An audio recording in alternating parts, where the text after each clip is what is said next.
We'll go through our commission members and see who's here. Mr. Cruikshank.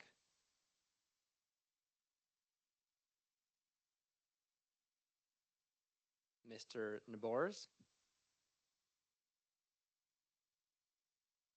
Mr. Mitchell. Present. Mr. Hanson. Present. I myself am present. Mr. Kuhn. Present. And Ms. Lenners. Present. Do we have Sergeant Kevin Rube?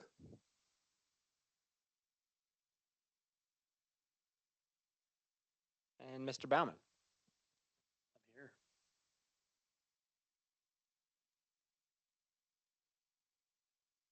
Excellent.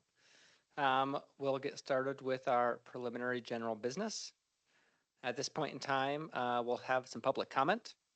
Any member of the public may address the commission on any subject within the commission's jurisdiction that is not on this meeting's agenda. The Arizona Open Meeting Law prohibits the commission from discussing or taking action on an item that is not listed on the prepared agenda. Commissioners may, however, respond to criticism made by those addressing the commission, ask staff to review a matter, or ask the matter be placed on a future agenda. To address the commission on an item that is on the agenda, please wait for the chair to call for the public comment at the time the item is heard. Would anybody like to speak?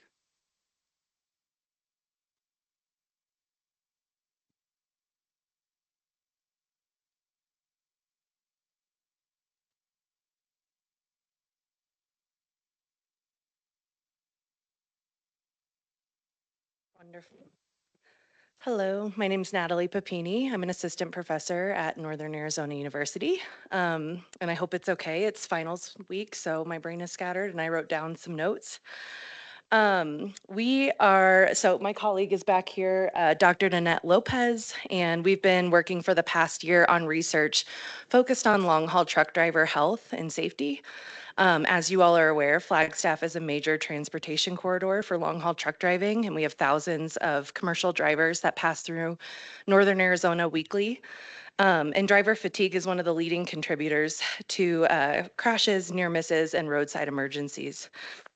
So what our team has been doing for the past year is really focusing on improving driver sleep and stress to ensure that we're mitigating potential crashes, but also too so that we're making sure that our Flagstaff roadways stay safe, directly enhancing public safety and strengthening the regional supply chain.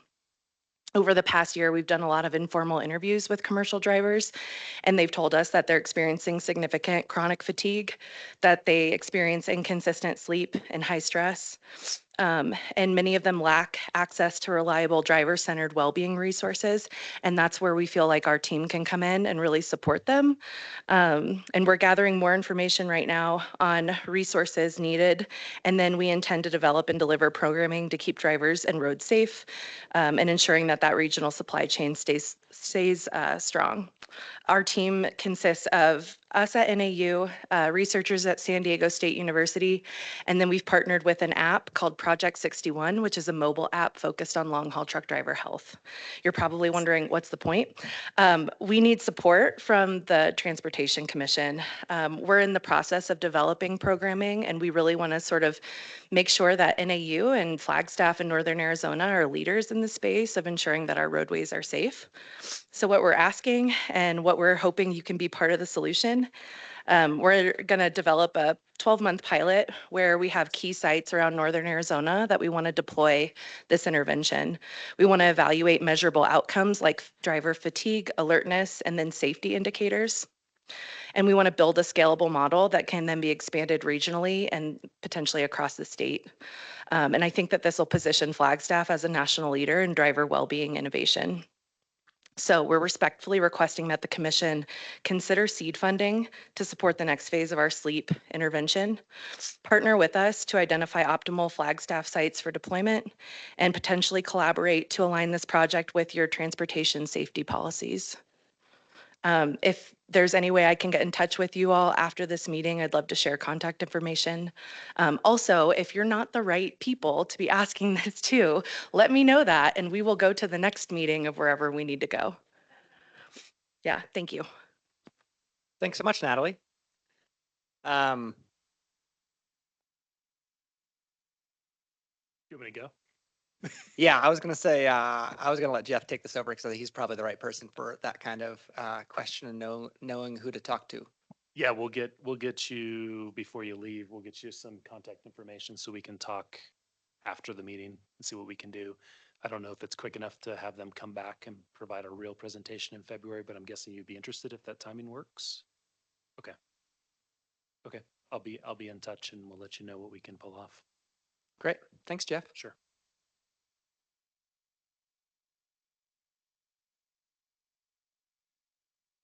Is there any other public comment?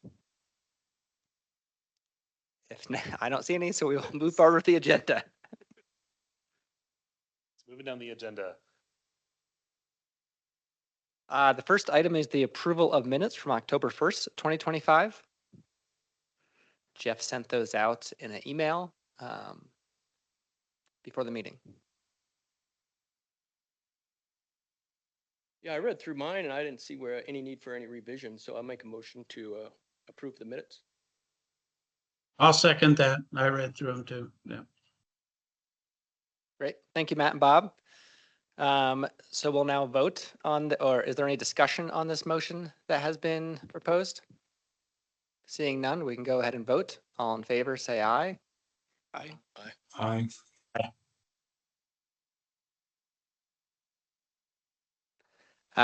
Well, we have 4 people voting aye, so minutes are approved. Perfect. Moving on to new business now, the Bicycle and Pedestrian Advisory Committee appointments. Yes, I just want to mention for the record, maybe that Commissioner Cruikshank joined here a few minutes ago. Yes, we're on to new business item number 1, Bicycle and Pedestrian Advisory Committee appointments. Chris Fair is going to do a little presentation for this and looks like he's ready to roll.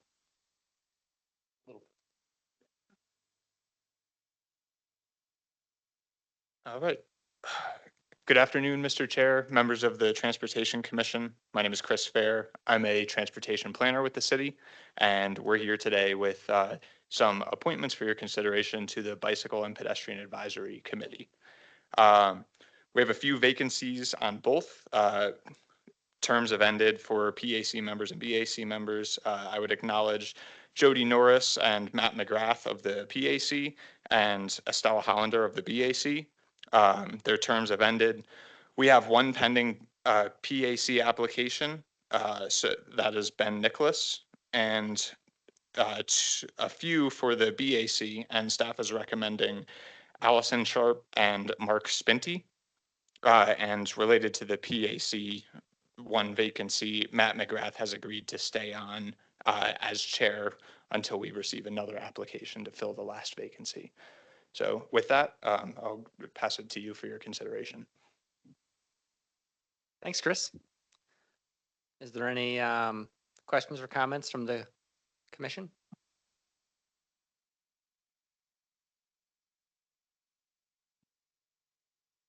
Would anybody like to make a motion? I'll make a motion that we approve as presented. I'll second that motion. Excellent. We have a motion and a second. Any further comments? No Just like to comments? thank everybody for applying and the work they put in.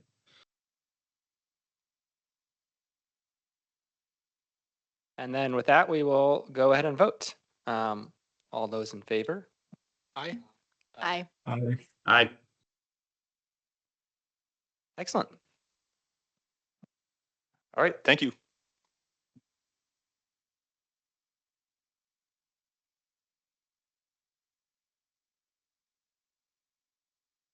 You're getting organized. Next up, we had some folks come in for public participation, our last meeting from Lewis Drive. David had actually already been working with them to some extent, so he's followed up with some study of cut through speeds, volumes, a number of things, and so we wanted to present that to you tonight to bring that item to a little bit of closure. And we did invite the neighborhoods, so I think we have a couple of people here for public participation at the end of this. So with that, I'll let you take it away. Oops, that didn't make it go away.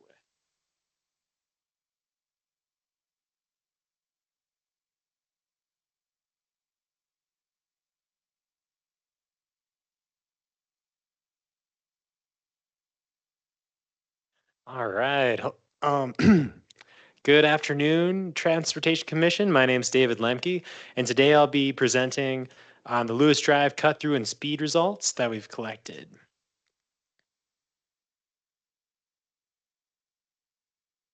Okay, so just for some background for people who might not be familiar with Lewis Drive, here's an aerial view of it. It is in the northeast portion of Flagstaff, just north of Steve's Boulevard and Route 66. And you can also see 4th Street off to the left.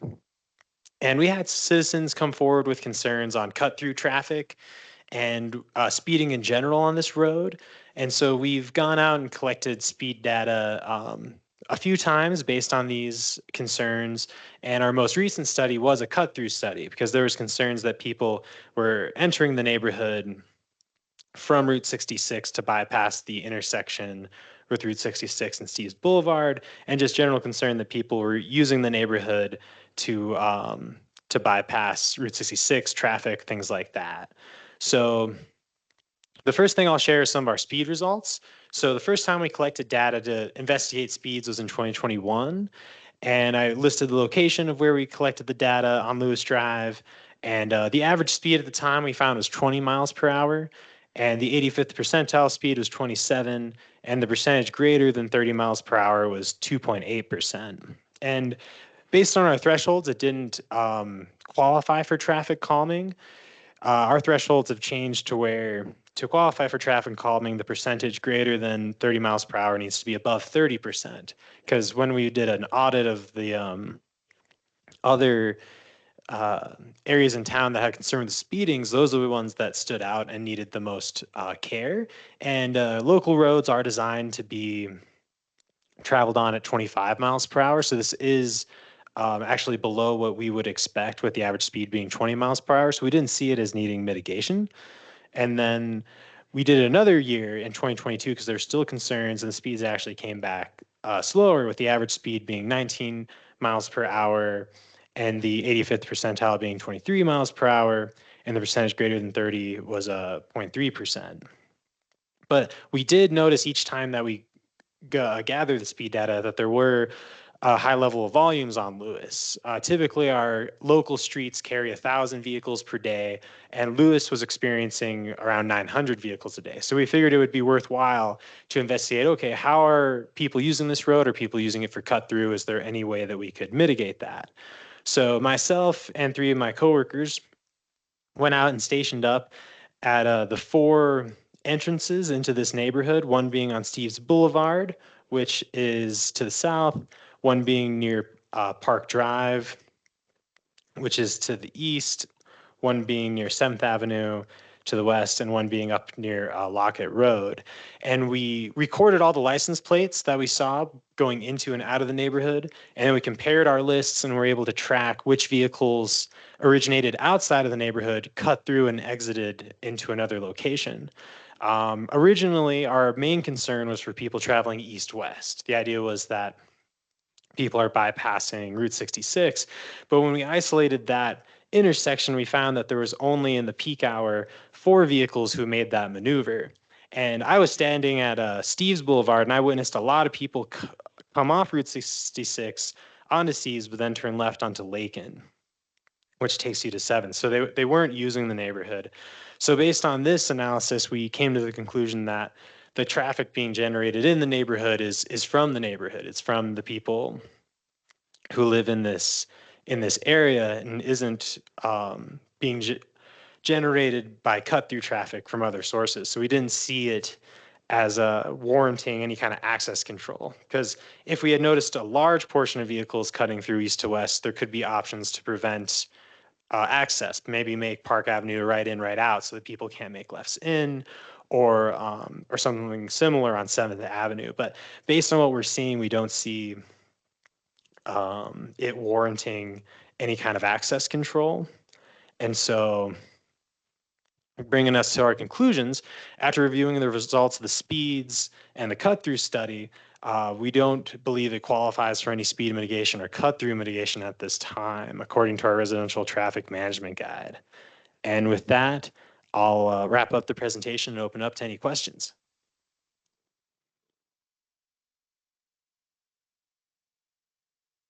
Thanks, David. I think we'll do questions from the commission and then we'll do public comment and then we'll have discussion afterwards. Are there any specific questions from the commission right now? Did you check up there? What did you check? I didn't miss that. Did you say that?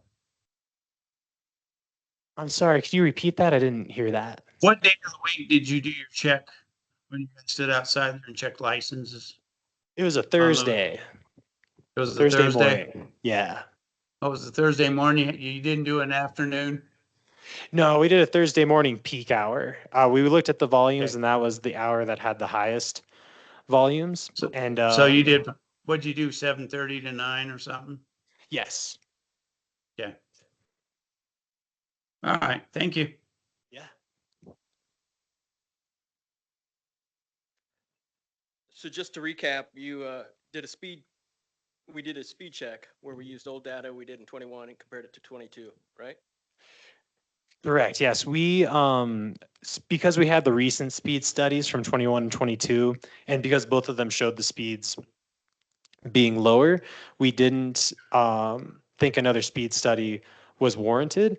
But when we looked at the volumes for those other studies, we figured that a cut-through study would be appropriate to see if that was one of the issues. Is the volume study a different study than the speed check, or is it basically still the same kind of process and study? Still the same, yes. So when we do the speed study, we put down pneumatic tubes on the road, and those collect speed data and volume data. Yeah. And then you also did another check where you're identifying to find those people that are just using that neighborhood as a cut through, and that's where you only found 4?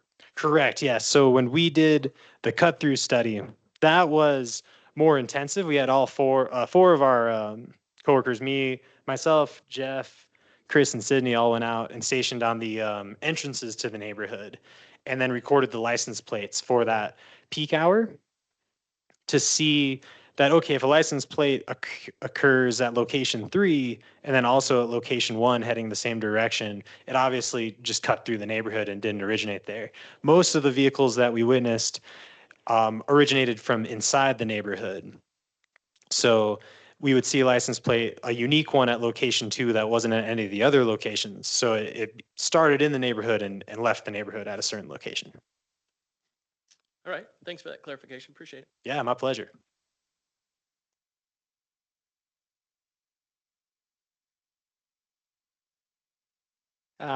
We'll move on to public comment. If there's any members of the public that would like to speak, you're welcome to come on up.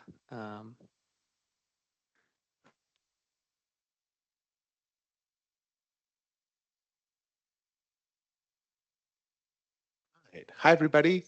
My name's Thomas Byers. I live on Lewis Drive, right there. I actually want to point out a few things from last month's meeting that are especially important. The presentation last month indicated that most mitigation would not be possible in Flagstaff based on current guidelines. And I believe the commission was considering reviewing those mitigation guidelines. For example, the percentage of volume in a neighborhood qualifying you for mitigation.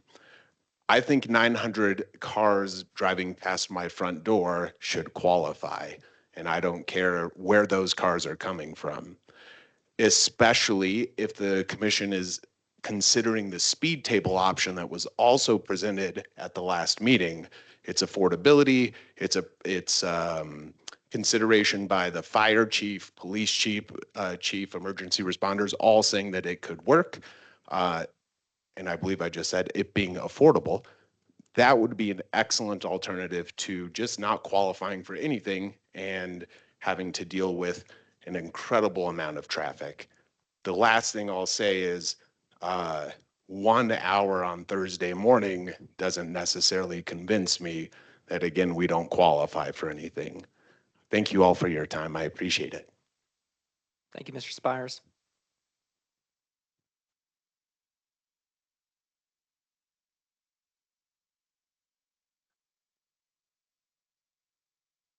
Hello. I write things down because I'm not good on the fly. So my name is Amy Byers, and I'm no stranger coming to speaking to you guys. I live on Lewis Drive, and I've come to you before about safety and speeding in our neighborhood. Recently, as presented, David did a study, and he concluded that 4 in the hour that he was there with the streets that he was on was that we have no problems in our neighborhood whatsoever. I have more than 900 cars coming by my front door a day. That is 1.6 cars every minute. That is in 24 hours. If you come stand in peak time, I guarantee you it's 10 cars. Shoo, shoo, shoo, shoo. It is nonstop. I can guarantee you that is not all from our neighborhood. I know that. I follow them in and out of our neighborhood. I can guarantee you not all those cars are mindful of our children and people walking their dogs or out for a nice walk after work. I feel like an hour is not a comprehensive study of what we live in every single day. I wish you all would trust us and hear us. I wish you all would know we are not making this up. 900 plus cars is very intrusive and it's exhausting. We are not a, what do they call, like Steve and Lockett, those are certain streets that can handle that traffic. We are not considered a commuter street. That's the word. Thank you. After last meeting, I felt very positive that you guys were listening to the community and interested in helping us out in a practical and affordable way. After David's emails, I feel very defeated. I feel our neighborhood is very neglected. I don't know why you don't trust what we are saying and what we are experiencing. We are not making this up. It is multiple people coming to you saying the same thing. It's not just me or my husband. There have been mailboxes taken out, retaining walls taken out from people not stopping, speeding around corners. It is happening, I promise you. Let's not wait till someone gets hurt. How can we meet in the middle? How can I help you understand where we're coming from? I don't want to be part of the problem. I want to help you be part of a solution and where everyone feels heard and everyone feels safe. Thank you.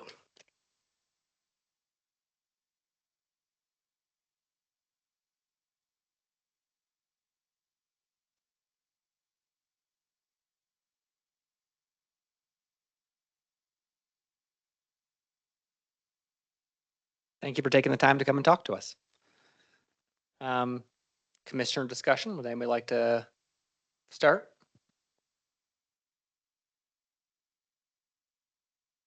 Do we need to consider the afternoon since you only did a morning? I know that's a little work on you guys, but, and see what it produces. So we haven't considered doing the afternoon. It's definitely something we could investigate if the commission felt like it was the right path forward. I would say um, some of the public comments referenced the previous meeting when we were talking about the speed humps, which I guess to paint a picture, our current thresholds for the speeding for the volumes aren't being met. But like they said, is there any place we can meet in the middle? The speed humps are being brought to council for consideration in December. It's a new kind of tool we're putting into our toolbox, and there's discussion on how it could be implemented, even in places where it might not necessarily meet, or how the thresholds could be used. So that's an ongoing discussion. But as far as, so I guess what I'm trying to say is we're in a process of a flux. Like things are kind of changing as how we approach these issues. And Lewis is unique because it has the high volumes, but doesn't have the speeds that we typically see in some of our other projects. So yeah, I'll leave it at that. Yeah, you'll probably remember from the speed hump discussion, we talked about lowering thresholds. I think we got all the way down to 10%. This neighborhood's at 2, so it's still a ways away from that. This one's tough because the speeds are so slow. Speed humps are typically for speeding. We're already seeing average speeds around 20. If you from our experience trying to divert traffic from a neighborhood, it's typically cut through traffic you're trying to divert. It's hard to divert traffic that lives in the neighborhood. So this is a really tough one to make a difference. I mean, we certainly can do the afternoon study and see if there's a bigger issue that we didn't uncover in the morning. But from what we're seeing, these trips are people that live in the neighborhood. And it's not classified a collector road, but it does collect a large number of residential streets between kind of Bushmaster Park and all the way down to 66. So this is a tough one to get people to not use because it's kind of the logical route in the neighborhood. But we're happy to do an afternoon study. That would not be a problem.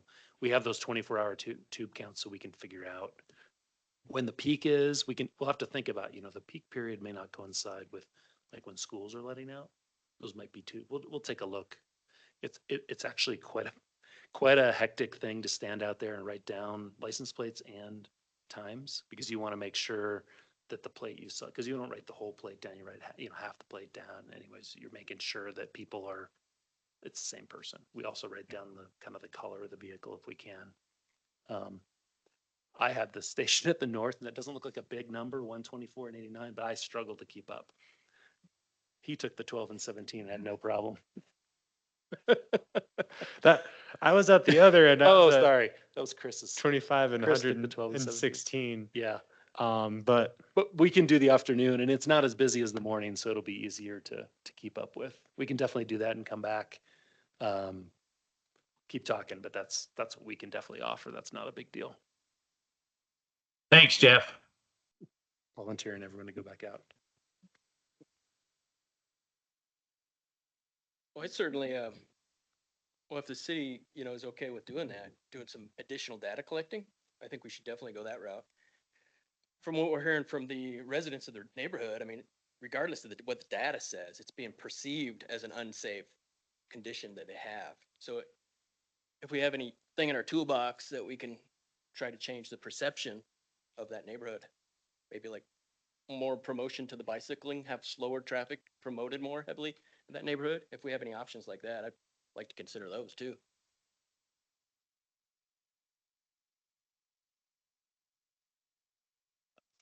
The 900 cars, is that per day? Is that the volume that you guys saw in a 24-hour period? And Yes. for adding a little context to that number, what would you anticipate volumes to be on a similar road? So the way we design subdivisions today is that we don't want local streets to go above 1,000.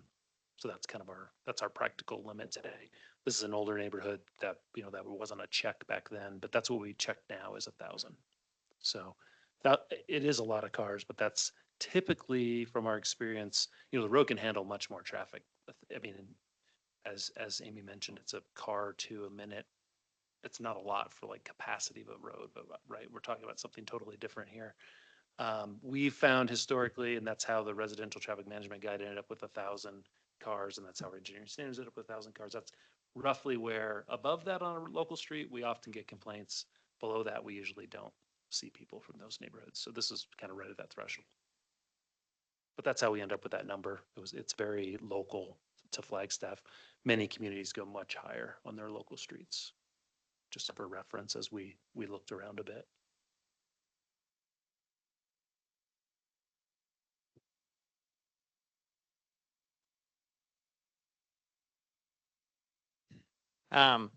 Yeah, I think this is difficult. So we review our traffic management plan probably once a year or so. We end up doing it. It's happened a couple of times. I think you'll find in most neighborhoods, the reason that we created that plan was because there's a lot of people that are disappointed with the level of traffic in their neighborhoods. I personally live on Fox Glen, and it's a super busy street. I think that one is a minor collector, and so I understand like it's not fun having that many people drive outside your house every day.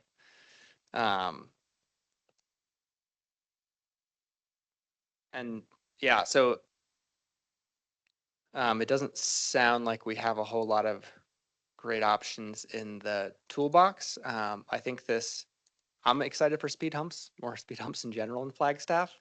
Um, but it's probably going to take a while to for the council to hear that, and then to make to create ideas of figure out how much it's going to cost and who's going to pay for it and what our plans. So like I don't think that's going to be a very quick solution in this situation, but maybe in a year or 2 years, hopefully we'll be able to put speed humps out quicker. And yeah, I mean, I like the idea of a afternoon traffic study. I wonder if you guys can partner with Park Flag. They have license plate readers. Ooh. Can they just, do they have like a mobile app version? You could just like, or can we check Flock for this actually? Yeah, Flock's not on this street. There are automated methods, but this isn't that bad for four of us to go out for an hour. There are definitely automated methods. I can't remember if who was been on the commission long enough, but when we were initially doing the Boulder Point studies, we had a subscription to anonymous cell phone data. And we were able to, David did that work, and we were able to look at like, a year's worth of data going through the neighborhood. It didn't really change that much daily, like weekdays, because we did kind of take that apart. But yeah, there's stuff out there. We don't have that subscription anymore, but this works pretty good for us. I do remember because there were some people that said something. You get tracked off more often on your cell phones than you think. So yeah, good reminder on that.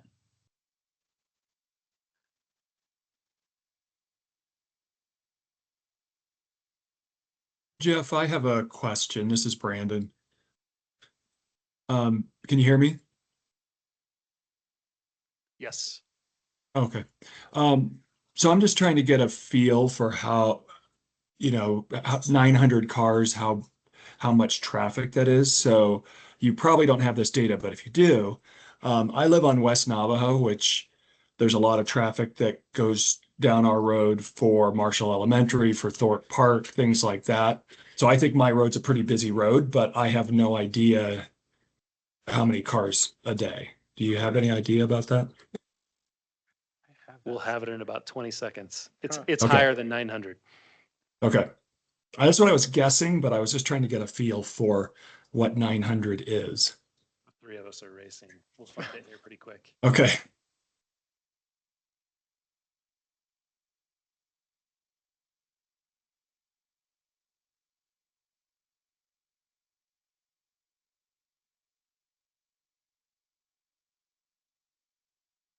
So roughly 1,400 a day on Okay. Navajo.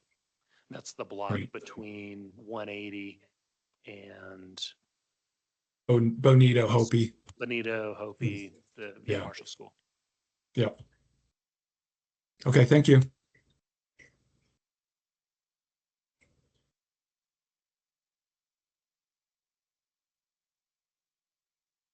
I think the additional data certainly doesn't hurt the afternoon. And from what we're seeing right now, as far as the standards that are in place, we don't see anything that exceeds that threshold that would make us look further at doing physical barriers or other parameters as well. So I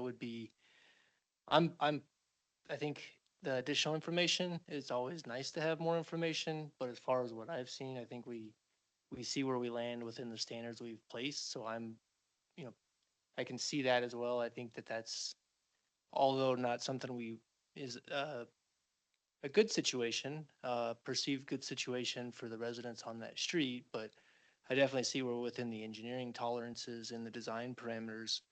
So I think the additional information, if it's helpful to help make sure that we've thoroughly investigated the situation, and have everything we have to make a comprehensive decision, then I would support that as well.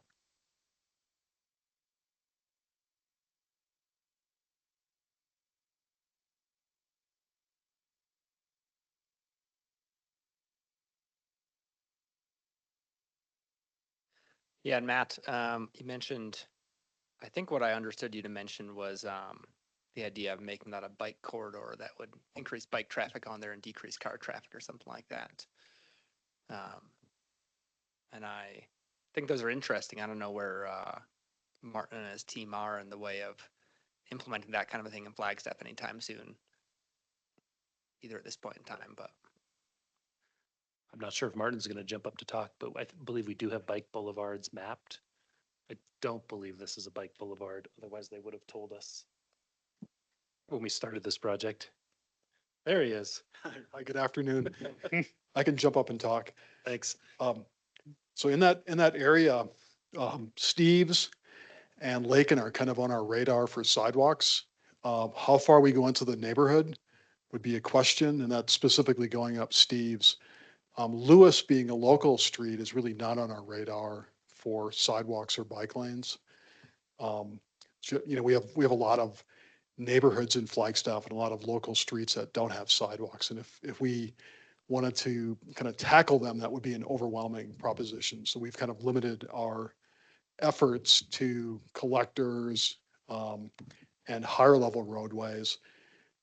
Steve's is kind of a good example. We've looked specifically at areas where neighborhoods don't have sidewalks, but looking at the places where people enter those neighborhoods. So at least on the way out, like on the major street that leads into or out of the neighborhood, we can provide better facilities without necessarily addressing all the sidewalks internally, if that makes any sense. Does that help? Thanks, Martin.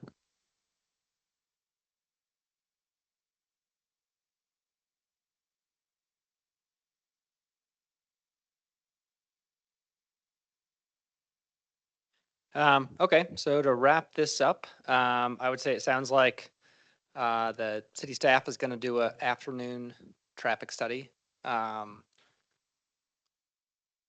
haven't heard any suggestions to review our current limits or our sort of thresholds for projects at this point in time. I would say we would wait until after this speed hump discussion makes its way through council and through a couple rounds of what that looks like. So maybe sometime next year to reestablish what those levels might be. I know this doesn't give you guys any quick solution for your troubles, but I also just want to say that like I do think city staff tries pretty hard with a lot of requests they get, and so I'm sorry if that didn't feel good to you, but they are trying really hard and doing a lot of work to talk to a lot of different citizens out there around traffic issues that they have. Thanks. Yeah, well, this is a fairly straightforward study, so we'll be ready in February to bring it back. We'll make sure we notify the neighborhood. We do, since you mentioned it, it's on later, but we do have the speed hump discussion next week at City Council. So we'll have some feedback from them because we are talking about lowering and adjusting those thresholds, at least the option for that, for speed hump specifically. So we'll have some feedback and more information come February.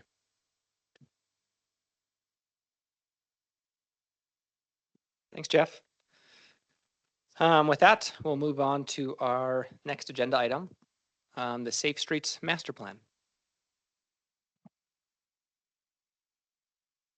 Chris is jumping up quick for this one. Go for it. You beat me to I'll it. take this one. Oh, Yep. yeah, this is me. This is you. I hope so. Unless someone else wants to.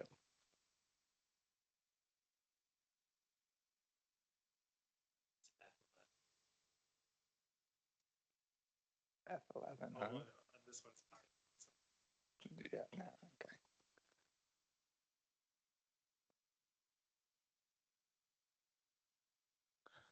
All right.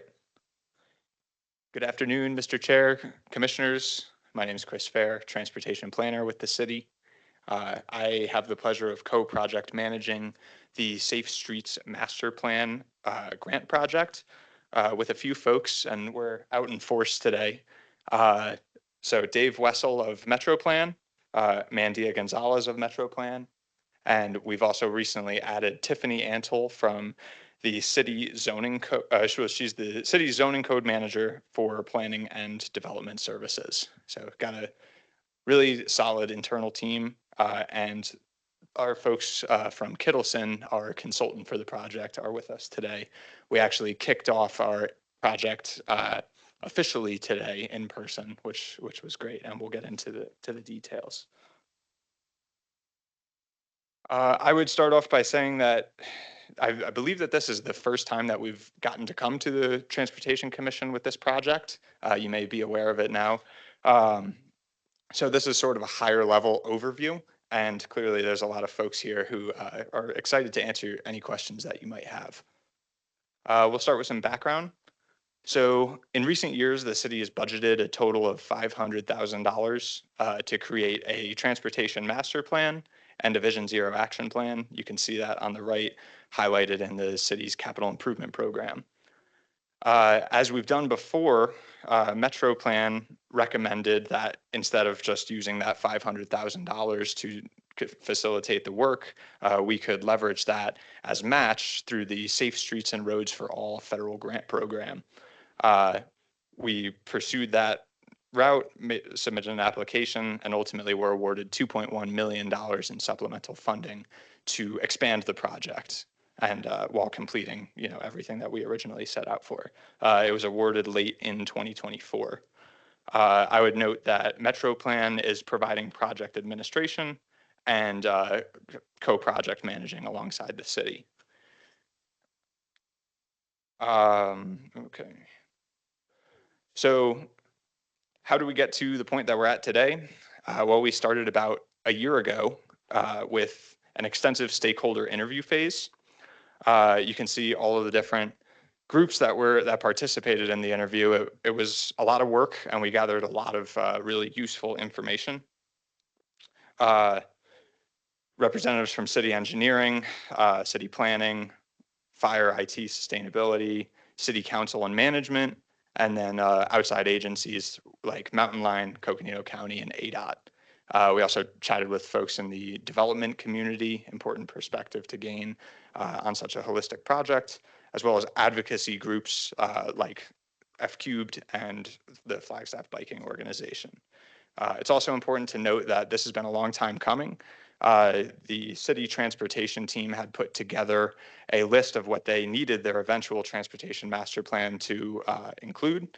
And I would say that the scope does a pretty sound job of building off of that original vision.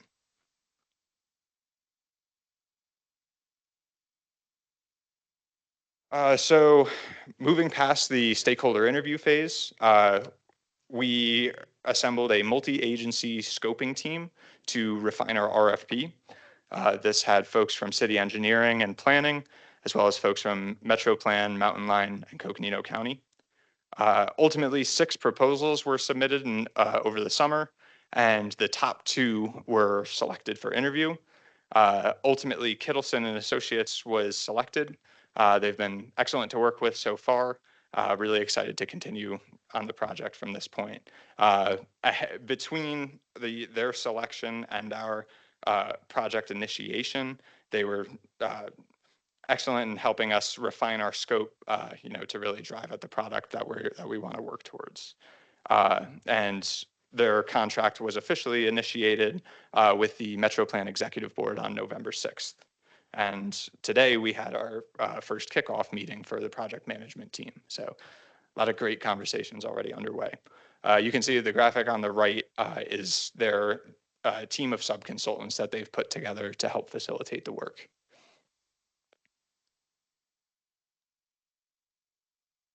So now we'll dive into the components, the primary components of this project. The best way that we found to divide it up is into these 4 primary parts: a comprehensive set of complete street guidelines, a transportation master plan, a engineering standards and code revision phase, and the creation of an interactive dashboard tool.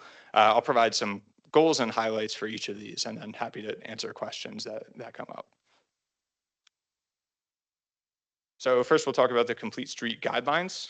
A goal here is to produce, or our goal in producing complete street guidelines is to embrace variable contexts across the city and identify appropriate transportation treatments. This includes consideration of land use type, roadway functional classification, and the key modal priorities of existing and planned roadways. Some strategies to help us get there will be policy and comparison of policy and design for inconsistencies to see where work needs to be done. Also defining a layered and complete modal network. So not every not every road needs to serve the function of every mode, but every mode needs to be served.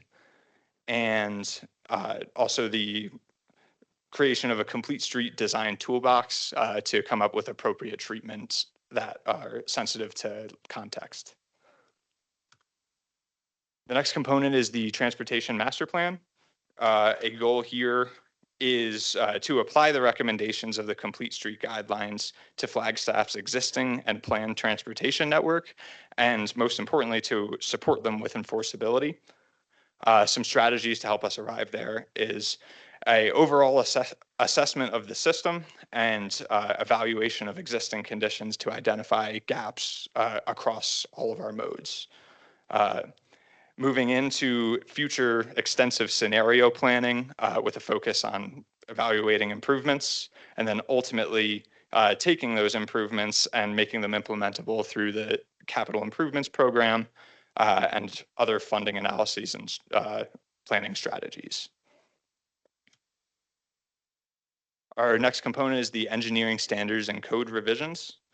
So a primary goal here is to create recommendations for revisions to align the contents of the complete street guidelines and the transportation master plan with the city's engineering standards and zoning codes. This is the primary mechanism for implementing the guidance in the real world. Some strategies to arrive there are detailed review of existing engineering standards and zoning codes for inconsistencies with policy that we're looking to enact, and a comprehensive review of the city's existing transportation and impact analysis process with the goal of improving predictability in the development process. And then the last component is an interactive mapping dashboard. The goal here is to tie all of these components that we've discussed together in a user-friendly interface that would be available for city staff, consultants, developers, and the public to navigate all of the different tools that are set out for areas of interest to them across the city. So next, on the next slide, I have the project schedule with a lot of its subcomponents laid out. I would take the time, or I want to pass it to the Kittleson team to introduce themselves and share some of the highlights.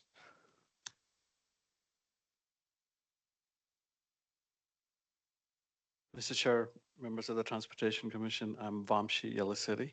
I'm the project manager for the consultant team. I wanted to first express gratitude to the Metro Plan and City staff for selecting Kittleson, and thank you all for having the trust in us to deliver this project for you. We know how important this is for the city. So with that, Chris kind of laid out some of the major components.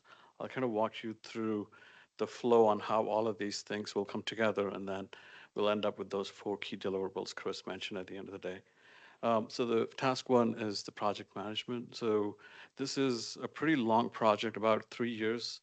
So the first 2 years, we'll be focusing primarily on a lot of the technical analysis, consensus building, and then a lot of the code updates. And the last year is what we'll focus on helping the city with the adoption of all of those updates to the policies and guidelines.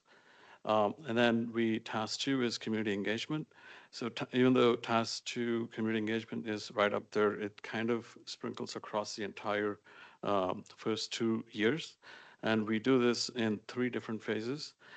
As a first step, even before we engage in any of the public outreach, what we are planning to do is we wanted to see what plans have been completed by the city and the region, all the different plans previously, kind of synthesize all the outreach that feedback that has been received as part of those projects, and then kind of get a sense of like what are some of the hot topics that we need to be aware of.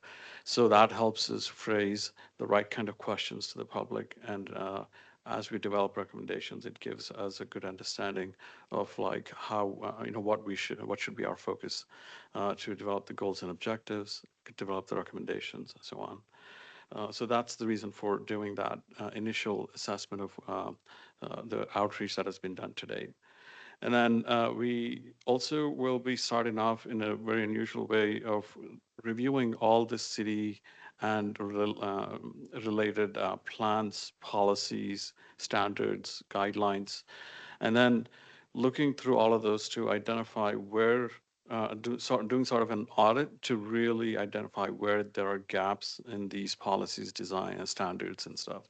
So once we understand where these gaps are, then we'll kickstart the transportation master plan, and then we'll move into the existing conditions where we'll try to do a state of the system assessment to understand how the transportation system is working today. So based on the policy audit and the information that we gathered from the transportation master plan's existing conditions analysis, that helps us define some preliminary visions and goals that we will start testing with different community groups, you all, and then we also have a community advisory group that we'll be creating as part of this that'll be engaged as well. So once we have this information, that feeds into the Complete Streets policy. We wanted to make sure that the public feedback and the community's feedback is all fed into developing a Complete Streets policy that is custom and relatable to the people living here. So that Complete Streets policy will be developed first, and then once we get buy-in on that, then we'll develop a structure of what the street typology or the Complete Streets guidelines framework should look like. Once we get buy-in on the framework, our goal is to develop different chapters and then get buy-in throughout all the different groups. So our intent is to get step-by-step approval, so there's no surprises at the end. And then once we have these guidelines established, we'll also be doing a complete networks that Chris mentioned.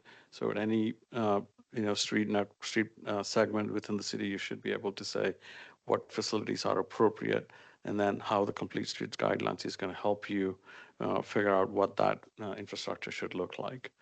So then we move into the transportation improvements evaluation stage back into the transportation master plan task. And then we would run scenario analysis to determine what set of improvements would make sense that also follows the Complete Streets guidelines. And then we take it into the preferred alternative, come up with the city's transportation master plan at that point.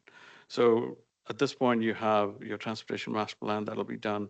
One thing I failed to mention is as the Complete Street guidelines and the transportation master plan are being developed, there will be 3 phases of engagement to make sure that we are getting community engagement from the public and all the appropriate stakeholders throughout. And then we will plan to engage with the city council as well through regular meetings to provide them updates on how we're doing and then what we're finding out, what the public's saying, and how we're taking that feedback and building these products at the end of the day.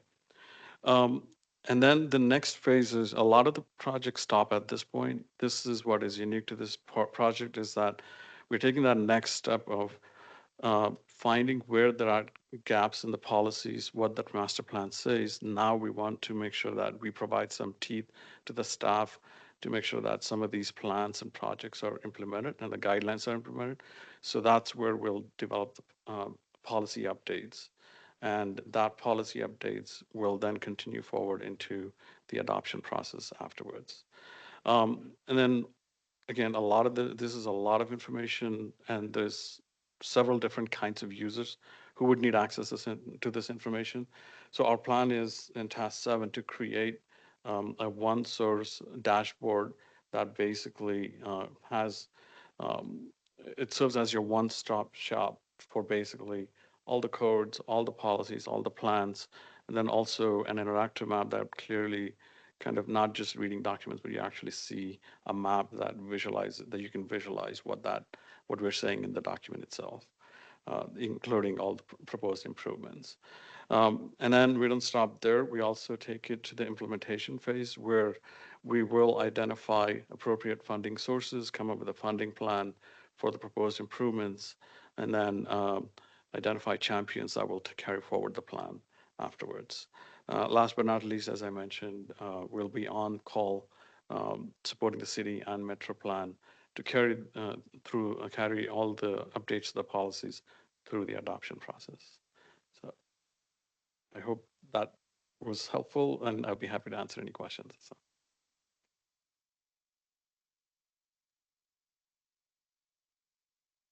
Thank you very much. Yeah, who on the commission has questions? It sounds exciting. I'm sorry. I have a question. After you get done, will you go ahead and do every road and see how close they are to meeting the new standards and break that down? That will be part of the transportation master plan, is comparing how the roadway network compares to the recommended guidelines. That'll sort of help us identify where improvements are needed. And we'll also Okay. be doing a prioritization as well to help you understand, help you, you know, decide which improvements are a priority first, and then ultimately what the whole network should look like. Oh, okay, thank you. That was actually my next question and the priority. Okay, appreciate that. Thank you.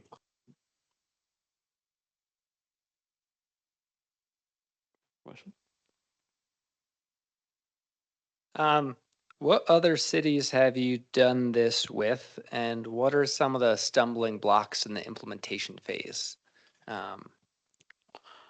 Great question.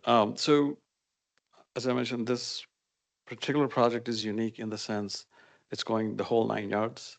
A lot of times you only do the plan or you do the complete street guidelines separately. This is the first time we're we've done both components and then updated codes as well. But this is the first time we're taking it from cradle to grave in terms of taking it all the way through. We've done this with the town of Gilbert. We've done this with the town of Mesa, city of Mesa. And then for the city of Phoenix, we've helped them with their key corridors master plan. And that is essentially our first start of developing the complete streets, street typology guidelines.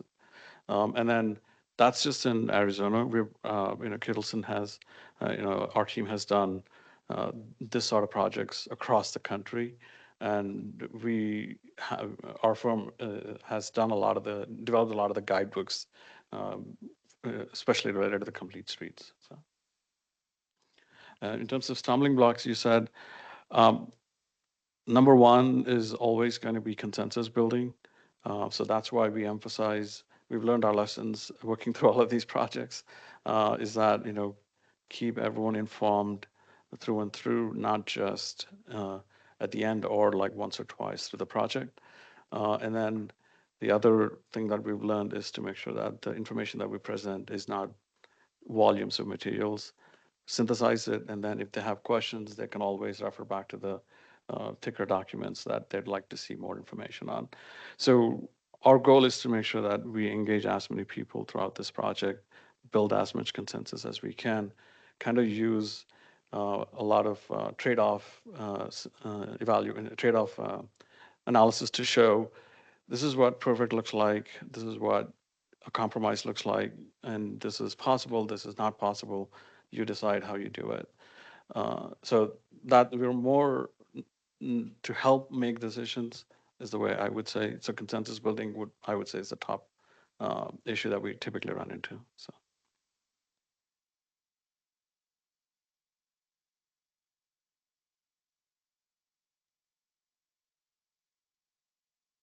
How does the ATMP fit into this? Does the ATMP get subsumed by this, or is it like in concert with this? A lot of the ATMP would be integrated into this and then updated as well. So this will be the ATMP sort of, we'll take what we have within the ATMP and then update it as well, and then bring that complete streets lens as well to this whole process.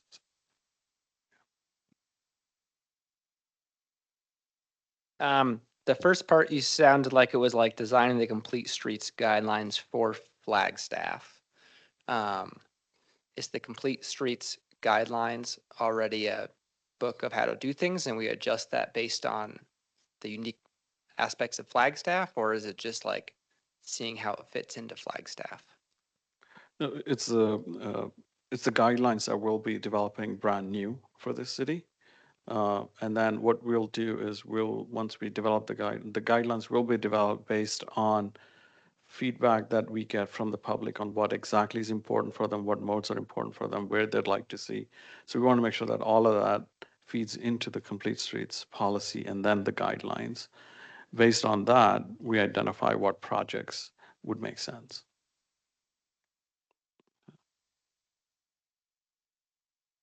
How much of the complete streets guidelines is based on public opinion and how much of it is based on like engineering safe intersections and like good decisions based on data that we have from other cities? I don't think I can say there's one thing that plays a bigger role. A lot of these together feed into a really well-developed complete streets guidelines. Every single part plays a role in making sure that we develop a complete street guidelines that is reflective of what the community wants. So. How far out do you wind up looking in this and what data, like what model do you use to try and understand how you make those decisions on streets and what the community looks like in 20 or 50 years? Our planning horizon is going to be 2050, right? Yeah. 2050, right?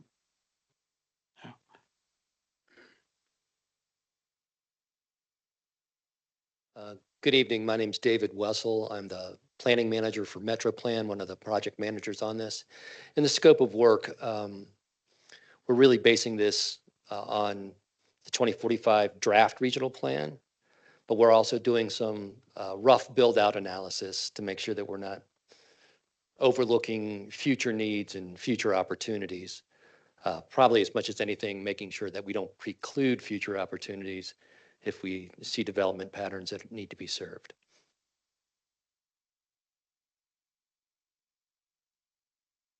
About your question on the modeling, we will be using several different tools, not just a simple travel demand model, to really identify what set of improvements make sense, what mode and what type of improvements make sense. So I would always advise that there's not one tool that can do it all. So it's a matter of trying to use the right tool at the right place to make sure that we are coming up with a balanced version of the recommendations that make sense. So at the end of the day, I think we'll also be doing a gut check with you all to make sure that what we said makes sense as well. So Thanks. Are there any other questions from the commission? Where are you guys headquartered at? we're headquartered in Portland, but I personally work out of the Phoenix office. So, yeah.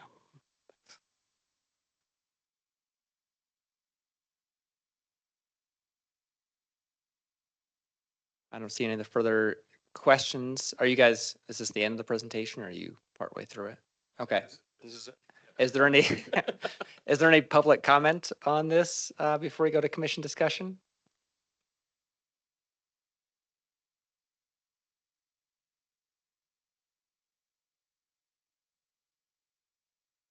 Afternoon, Commissioners. My name's Sam Meyer. I'm here as myself, but I'm also a member of the Bicycle Advisory Committee. I want to thank Chris and I'm sorry I didn't catch your name. Say it again. Chief, for their presentation. I know we on the BAC are very excited about this plan. We've been discussing it a lot. One thing I just want to mention while we're all here that I know you're very well aware of is something that comes up repeatedly in BAC meetings is the need for other ways to assess our infrastructure for non-vehicle users, right? That's something we talk about on the Pedestrian Advisory Committee, BAC. I'm sure you all talk about it. And so I'm really excited for the possibility of developing guidelines for our streets that really encourage that kind of mode shift that we've agreed as a city we want to see. So thank you so much. Thanks, Sam.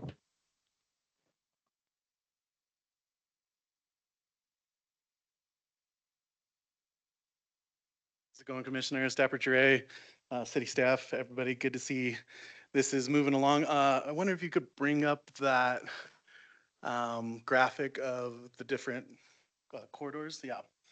I see we have commercial arterial, commercial collector, downtown arterial. Are these all just vehicles? Is this vehicle data? So what you're seeing here really is just, it's a template pulled that we're not necessarily, it's not a Kittleson material. It's more just an example of a graphic interface of a transportation network. Not saying that we're looking to base our work that on what you see here. It was really just to paint a picture of what, the interface could look like. I guess within that regard, if this is primarily vehicle, if you have one that, like Sam was saying, is modality driven, so where the most people walk, where the most people bike, and have that influence what this heat map looks like or anything like that, I think that is often might be something that is explored with what they were talking about with the Swenson Drive, I believe was what you were discussing before.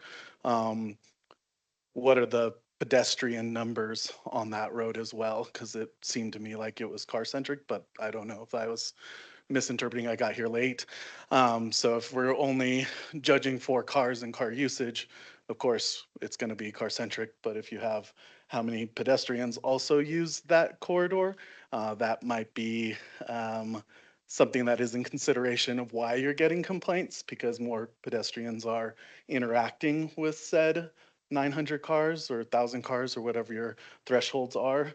So if that is something that is higher, then it has to be something that is addressed because they're coming into more contact with one another. So I would just like to see that in some of these developments, if you're calling arterials, collectors, all that stuff, having equal amounts for where pedestrians are also in that consideration, just to make sure that all modes are being serviced. Thank you. Thank you, Trey. Any other public comments? Any commissioner discussion on this? Are you looking for anything for us out of this, Chris?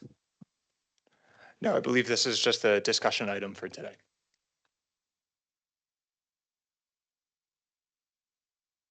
All right, thank you. Yeah, I guess I would just say I'm excited to see that you guys are going to be taking this all the way through, helping the city implement it with codes as well. I know. I remember I was so excited about the ATMP, and then they told me that like, well, that's just the first step. Now we have to write all the codes for that and all that. It just sounds like there's a ton of work there, and so I'm excited that hopefully the city will get some help with all that work to be able to speed up the implementation once you guys agree on it. Once we agree on it, I suppose. Excellent, thank you.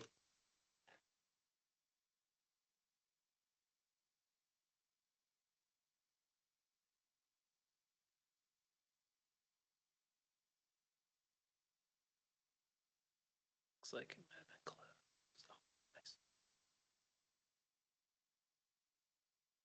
we're at the end or near the end. Yeah, so now we're in the concluding general business section 4. We have reports from we have this bullet item that always says reports, but would either people from the bicycle and pedestrian advisory committee that are here want to give us an update on what they've been up to, or whoever's from the transportation commission that's visited want to highlight any items of interest or concern that they'd like the commission to be aware of? Well, I've attended, what are we at? December, so November and October, both of those meetings were combined PAC, BAC meetings, which is really kind of eye-opening, where we get the bicycle community to interact with pedestrian concerns. It's interesting how some of the similarities we run into, we all have we're all seeing the same thing out there. So they went over the new appointees back in September, then November. What did we do in November? Actually, we have 2 members here for the BAC. They may want to give a better recap than I can.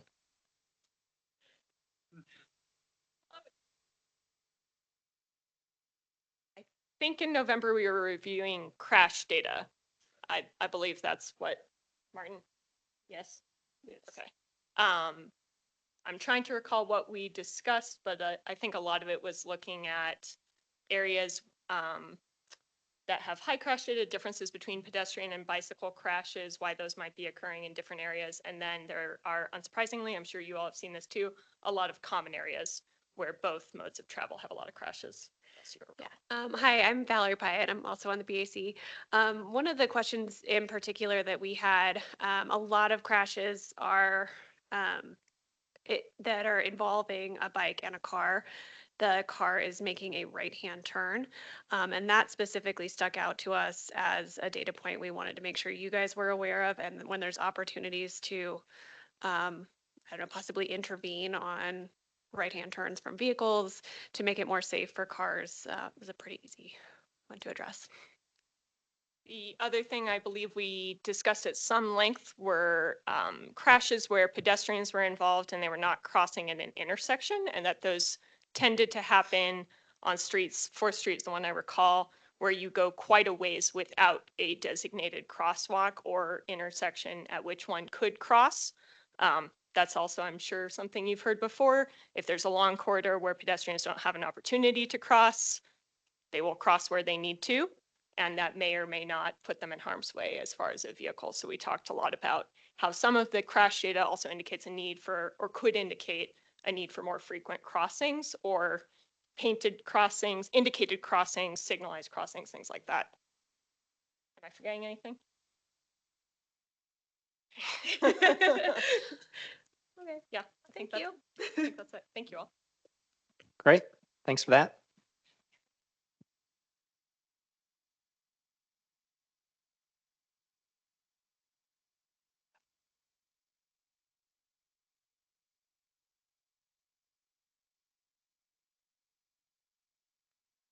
So I think we're at the informational items 2 from commissioners and staff. First item, commissioner discussion. Is there any topics on anybody's mind that they want to speak about?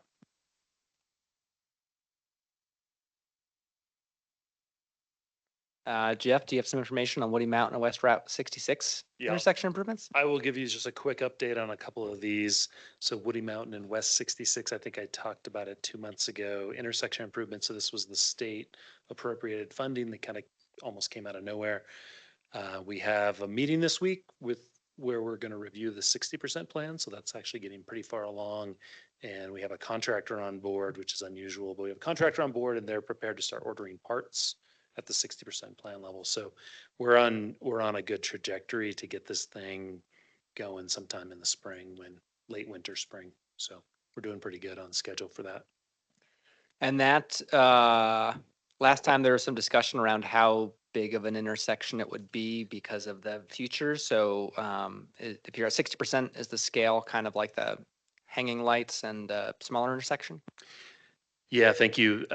We have settled on what we'd call kind of a temporary or span wire. It's not really temporary. It'll last a long time, but it's what you do when you don't quite know what you're going to do in the future. So it's similar to the Butler and 4th Street intersection where there's 4 poles set really far apart with the span wires in between. And those poles being really far apart allow you to rebuild the intersection within when it's time to do that. So yeah, there'll be 4 steel poles way at the outside edges and all the signal heads and stuff that you normally expect. Street lights, it'll look generally like a normal signal, except there's no sidewalks. And in the area, there's no ramps. I know we talked about that a little bit. No ramps, no sidewalks. We will have kind of floating push button poles so that pedestrians, if they do end up there, can push the button and get the signal to change. So kind of a weird hybrid thing, but temporary. But yeah, that's moving along. Happy to answer any questions more specific if you'd like. My question was going to be if you're going to have a pedestrian crossing because of the lack of sidewalks, but I'm glad to hear that you'll still have push buttons for those that end up there. We'll do that. Yeah, it's pretty rare to end up there and need to cross, but if it happens, we'll have the facilities. Let's see, Smoke Rise in 89 is fully designed and we're working through our city procurement process. And so that's a rebuild of that traffic signal. We inherited that from ADOT many years ago. It didn't meet standards. It's having all sorts of problems. So that's ADA upgrades and then full signal upgrades. phasing changes, left turn lanes. I think you've seen it in pretty good detail. So we're working through procurement to get that advertised so that we also can get working on that in the spring or summer. So signal equipment has super long lead times. So signal poles can be, 20 weeks, 30 weeks from when you order. So half a year you wait for parts once you get ordered. So it's really important to get contractors on board and get stuff ordered. Otherwise, if you wait till the summer when it's nice to build, you're waiting a whole year for the parts to come in. So that's why we hustle these things in kind of the off season. Let's see, downtown special event traffic control. I'm not sure I had mentioned this before. Excuse me. The Downtown Business Alliance had reached out to the city and they didn't love the way we set up traffic control when we close streets. They don't love like 14 orange signs on the approach. It's not very inviting, to use their words. Said it looks like traffic control to me. So we, thanks to Sydney, we've been working on kind of paring it down to kind of minimums because these streets are pretty slow. We don't really need signs on both sides of it. I mean, normally on a one-way street, you put signs on both sides. Yeah, we can get away with one. Anyways, we've been paring that way down. I don't remember, I think it was just the first Friday maybe recently where we had the new sign series of signs up. We got some good feedback. We're continuing to work with the DBA on maybe something a little more kind of permanent because these road closures like the Aspen block between LaRue and San Francisco gets closed a lot. So we're exploring some kind of good, better, best options of closing that street with, modifying the traffic signal and bollards in the street and maybe a whole lot less traffic control. So we're just working through that as we get a little closer to that. We'll probably just do a couple of slides so you can see what we're up to, but should be positive and less orange barrels and signs that people, I guess, don't like. I like them, but that's what that's about. Thanks. They can be clear. There are also those signs can be very big, and like if you're a bicycle or pedestrian, and like they usually don't get placed in the way that cars are going to go, and so they can take up some other space there. So yeah. Yeah, that's certainly part of the problem. Like you're blocking a parking spot, which is valuable, or you're putting it on the sidewalk. Yeah, there's all sorts of issues with what we do, apparently. So we're trying to do a better job. And this could be pretty cool if we can get, consensus, find funding, actually do this. It could be pretty nice. And the bollards I should mention are a physical barrier. So they're strong bollards, like so that we don't have runaway cars through events. Right now we use vehicles, but that takes up space and also isn't as nice to look at if there's a couple of cop cars. So just bollards that are traffic rated are part of the scheme.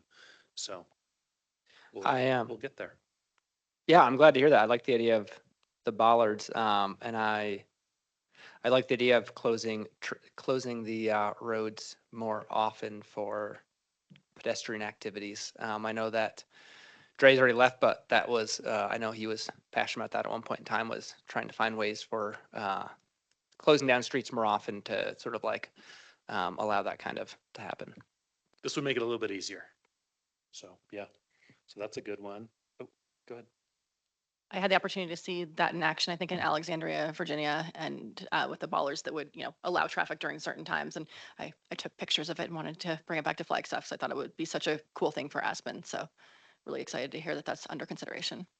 Yeah, so since we're diving in a little bit, there's like rollout style. They're like on wheels and they're, they roll out and they've got kind of a wedge. So if a car hits them, it actually lifts the car in the air. There's bollards where you pop a thing out of the street and shove them in. And then there's the really cool ones that just like lift out of like magic. Sydney's working on kind of rough cost estimates for all of those different options. Obviously, everyone would love the button when they pop up, but those are probably going to be pretty expensive, and there's underground utility conflict. It's always more complicated than you'd think it would be. But yeah, that's exactly what we're looking at. Big city stuff. Let's see, fair item. So remember that was the future agenda item request that came from the mayor last year, and we talked about 2 months ago for speed humps. Thank you for the discussion that we had 2 months ago. We've updated that presentation a little bit, and it's turned in, and we're ready to go next week. So Tuesday, we're last, I think, on the agenda. So don't come in. It's going to be it won't be that late, but it'll be relatively late. But yeah, we're going to do the fair speed hump item. Remember, they're going to give us feedback, and then we'll come back to you with an updated residential traffic management guide, because we're going to insert the speed humps, assuming they say yes, we'll insert that right into the guidebook. So we'll come back with an updated guidebook, maybe in February, for you all to see and kind of say, yep, that's our next version. So yeah, so that'll be really cool to get that behind us. One more, do you have any questions about speed humps? One more item on the agenda. I'm glad Martin made a guest appearance tonight at the podium. This is his last Transportation Commission as a city staffer. He's retiring on us at the end of the month or the beginning of next month. You want to say a few words? What's left to say? Yeah, Martin's been here for a long time, longer than all of us. And it would be a tough day to let him go, but it's his time. He's due. It's been fun, but this is his last Transportation Commission. You can see him at BAC and PAC later in the month. Where else will you be showing up?